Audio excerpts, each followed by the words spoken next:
Oh, Good evening. my name is Pablo Copa. Yours? Okay, so today we will have this discussion about, um, I would say, creativity. So, Pablo, do you want to start with the first one? Yeah, sure.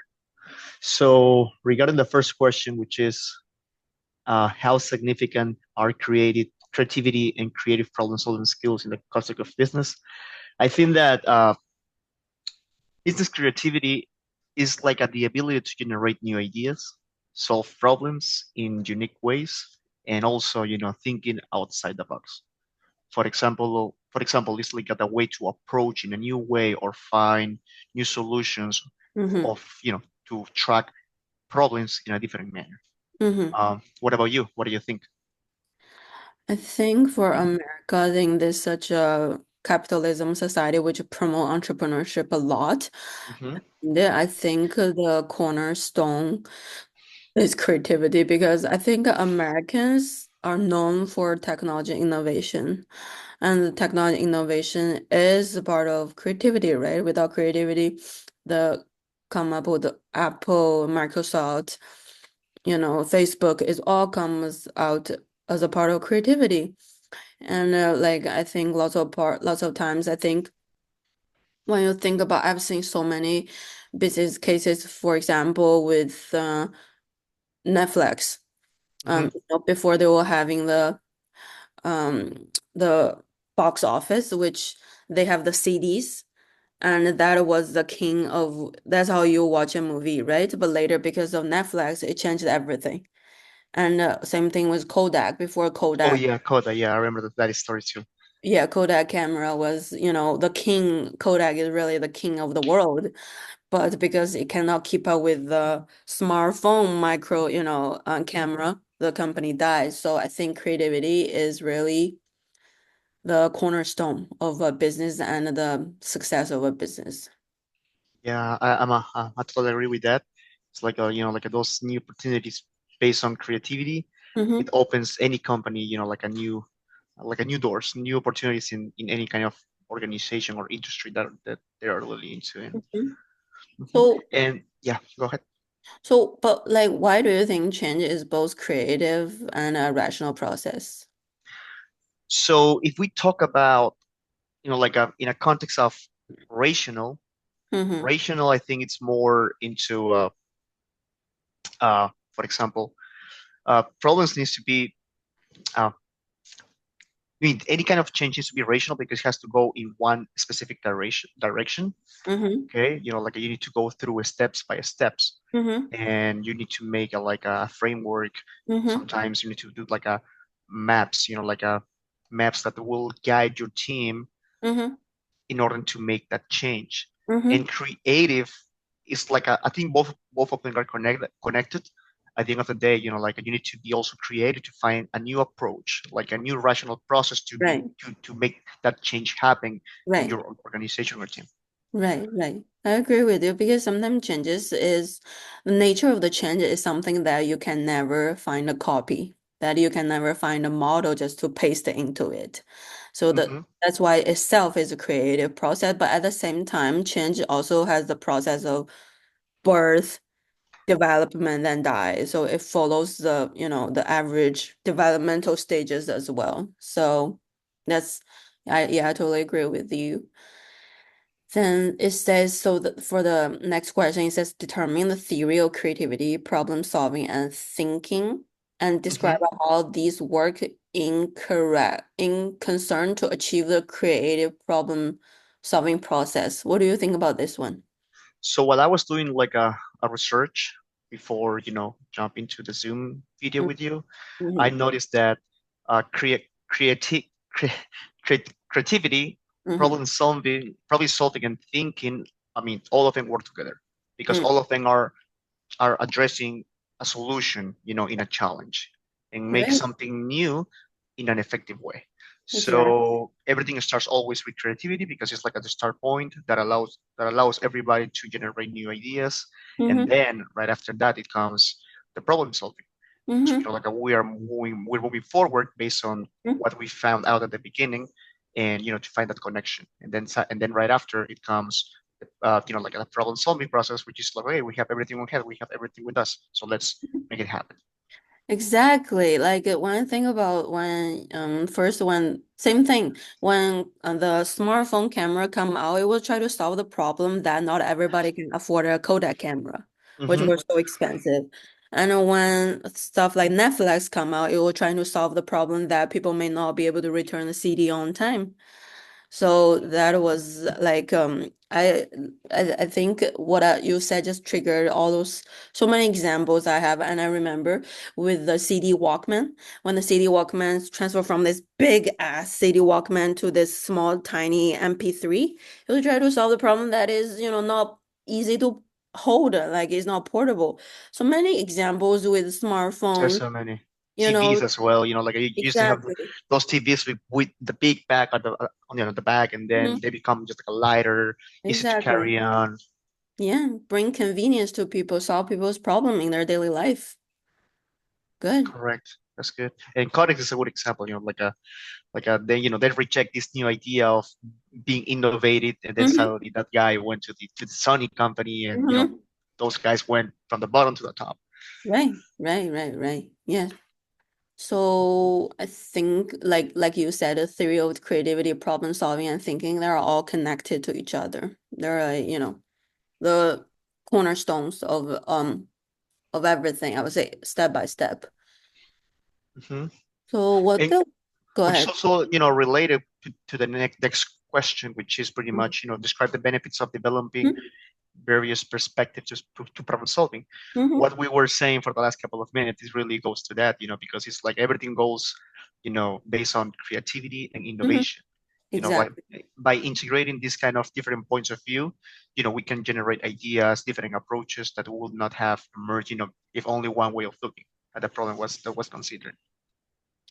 And I think sometimes the benefits of developing various perspective to problem solving is that it it can stop monopoly situation Hmm. as well, because sometimes if you only do one thing in certain way, like certain party, they can accumulate enough advantage to the point of bully others, right?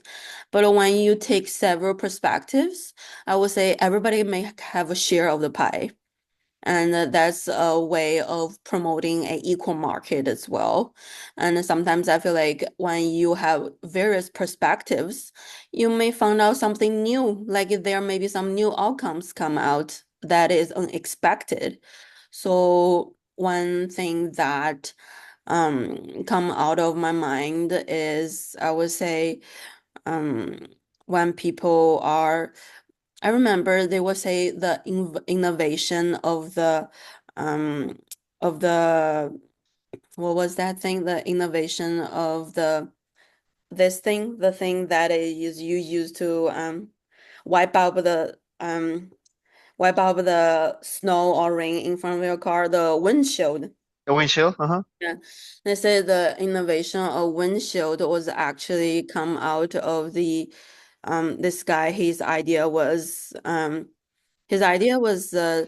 like I forgot the specific example, but he was actually going through something else, and this windshield is actually just a side process. It's a side product, but at the end of the day, it actually launched as the main product as well. Oh, I also remember this example, which I saw from Shark Tank, which is the guy invented the smiling face sponge.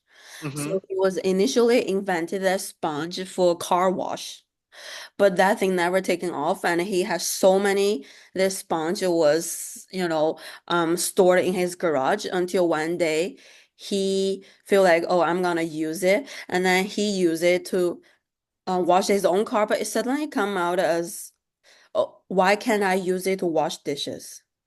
So he actually used it to wash dishes, and it come out as in this new product that is um squeezable, and that can fit the cup size perfectly, and he can hold his two fingers inside that, and it actually launched to become a $1 million business. And so he completely switched from car wash to dishwash. I mean, and he developed like an entire supply chain of dish soap, dish detergent, all of that. And that is, I would say, a good example of like develop a different perspectives, right? In change Hmm. switch from a car wash to from a, I would say, very heavily industrialized product to a more family focused applying Correct. like applicants. So That's a nice example. That's the first time, I heard that story. I mean, that example in my life. So it was super interesting. yeah, it's Just like imagine. it's a sponge. It's a smiling face with two eyes and a smile face. So the Hmm. where place where have the smiling eyes is actually you use your finger to hold those two holes, so you can wash it easily. And the smiling face, you can stuck your fork into it, then scoop it out, so the fork will be sparkly clean. So all the like small particles will be removed out, like removed. So yeah. Uh, that's good. That's good. Yeah. And yeah, go ahead. So let's say, well, next question is evaluate the ethical consideration of change management. What do you think? So I will highlight. I mean, this is part of that last week discussion. I think if I'm not mistaken, pretty much like I think the discussion. Oh no, this week discussion, which is pretty much what would you say if like if a director says something like this, Mm-hmm. about ethics. Mm-hmm. So I will highlight these two words, which is transparency and communication. Pretty Mm-hmm. much, being it is essential for any kind of team or organization to be to keep communication with the team. Whatever changes you're making, even though it's for the future of the company, you need to somehow letting them know, because once you make the change and you don't let them know, you don't know how your employees will take it. They may say, oh, this guy wants to fire us. Oh, this guy is implementing this because they don't see ourselves into this new change. So being ethic is also be transparent, be open with all your employees and also your stakeholders. I completely agree with you because I think, like you said, when change happens, that's the time when people's trust got weak. Hmm. You know, you don't want to come to your office, suddenly you got email got blocked out. Oh, sorry, you're fired. Hey, that Right? happened to me twice. No. That See, happened to but me like twice. isn't that such a bad feeling, isn't it?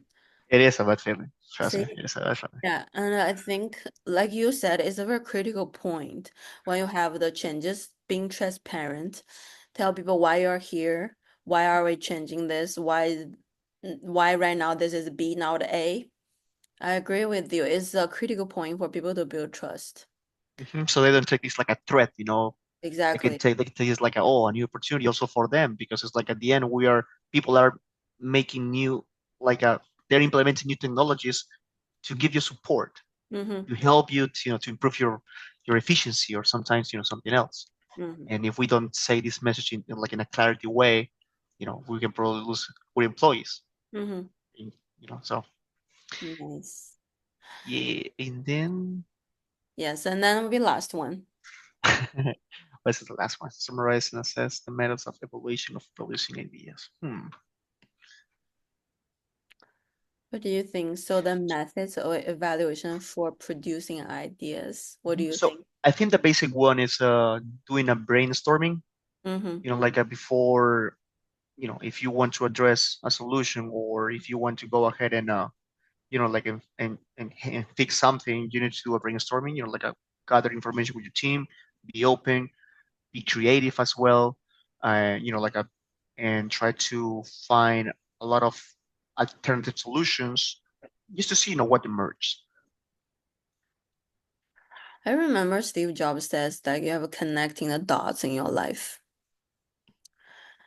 Like you have to, when you think back, you realize everything actually makes sense.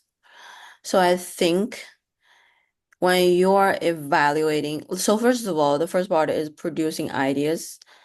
Then you have to evaluation for producing ideas. I think the method of evaluating for producing ideas is to see the monetary rewards. Hmm. Right? You don't want to have so many people have so many ideas, right? How many people execute it? How many people can bring the dollar home? I think that's a very simple way to evaluate how valid, how valuable your idea is. I think Hmm. first of all, the first thing is money.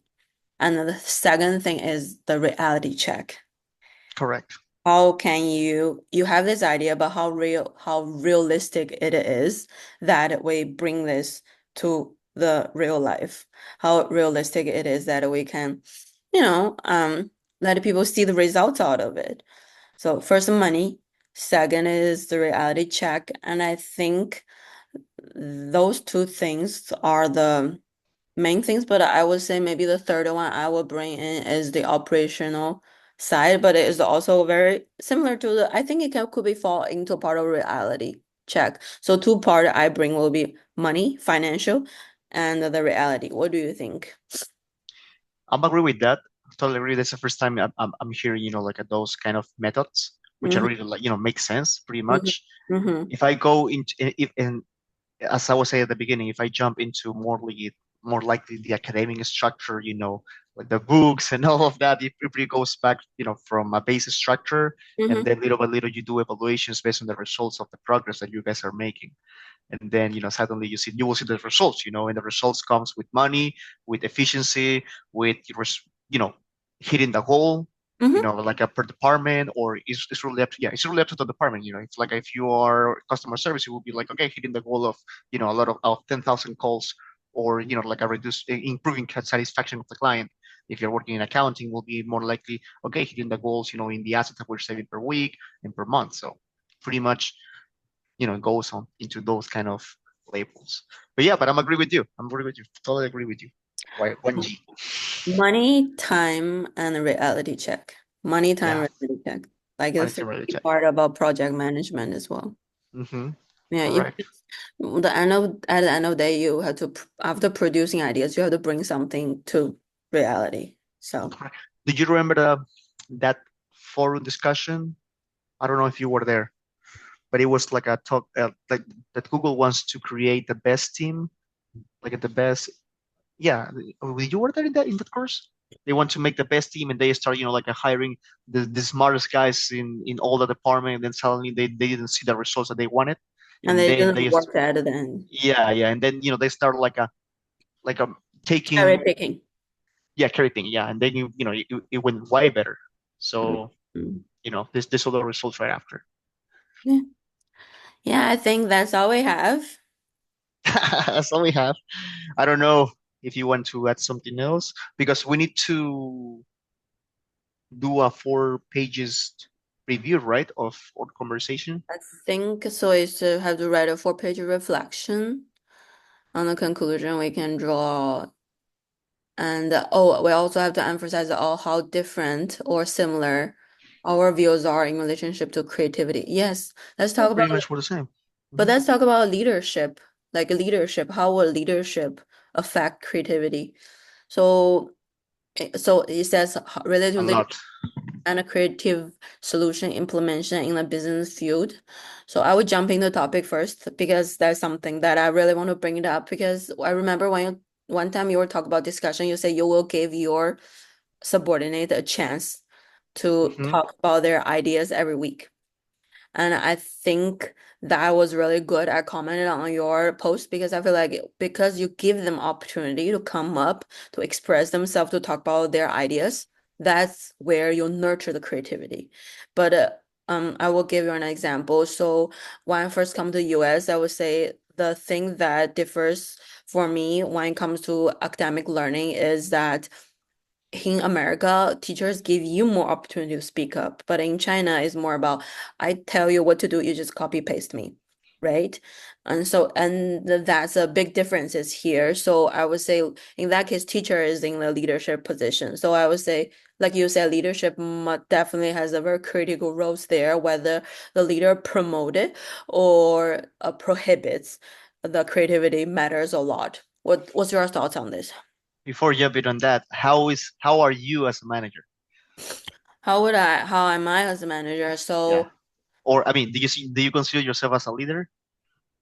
of course, I have to become the CEO of Bank of China. Oh yeah. Are you the CEO? Yeah, I have that's my dream job, by the way. Okay, that's good. Someday, I hope when President Xi come to visit America, I will represent Bank of China to, host. the president of China, Hmm. Chinese Republic.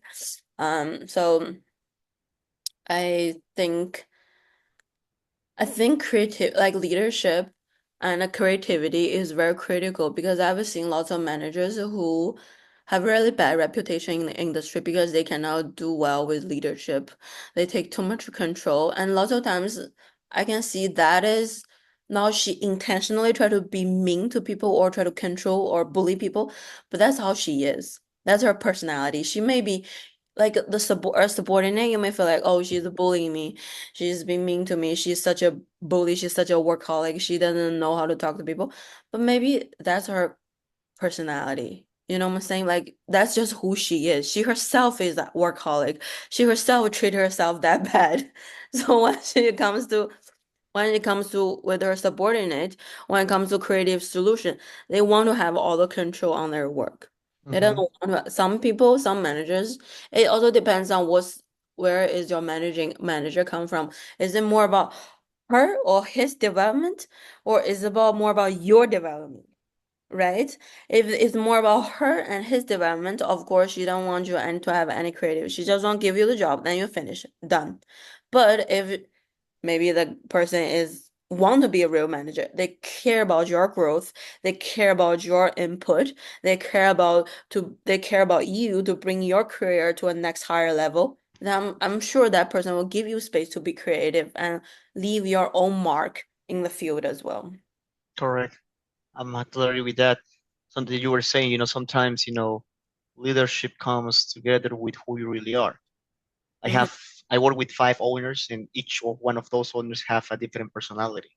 One of them, he likes to scream, when he talks, and Mm-hmm. he thinks that's a right way to tell somebody to do something.